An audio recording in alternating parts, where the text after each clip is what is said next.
สวัสดีครับทุกคน สวัสดีคนทำงาน สวัสดีทั้งหลายวันนี้ก็จะเจอกันในช่วงเวลา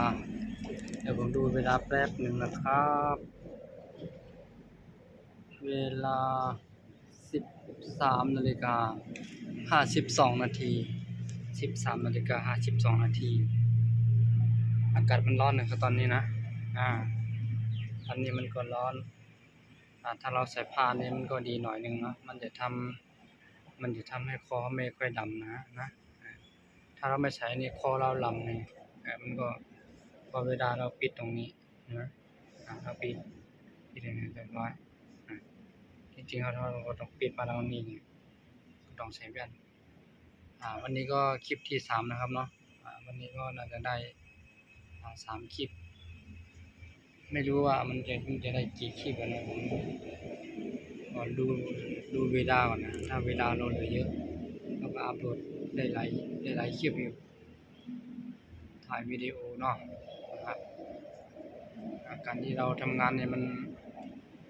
อย่างนี้เลยนะครับเนาะมันเหมือนกับคนเราทำการทำงานเนี่ยมันวันไหนเราไม่ทำงานมันก็ไม่ได้เนื่องจากว่าเราเป็นคนทำงานเนื่องจากว่าเราเป็นคนทำงานเช่ากินค่ำนะเช่ากินค่ำเนี่ยก็ถือว่ามันเหนื่อยอยู่นะครับเหนื่อยเนาะ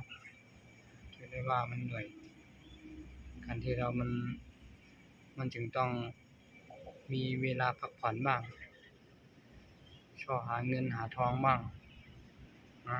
เราได้เงินมาแล้วก็ประหยัดจะเก็บเงินบ้างนะใช่ว่าได้เงินมากินหายใจหมดนี่มันก็ไม่ไหวหรอกครับเนาะแค่นี้นะครับยังไงก็เดี๋ยวไปมาทักทายกันถ้ามีเวลาครับผม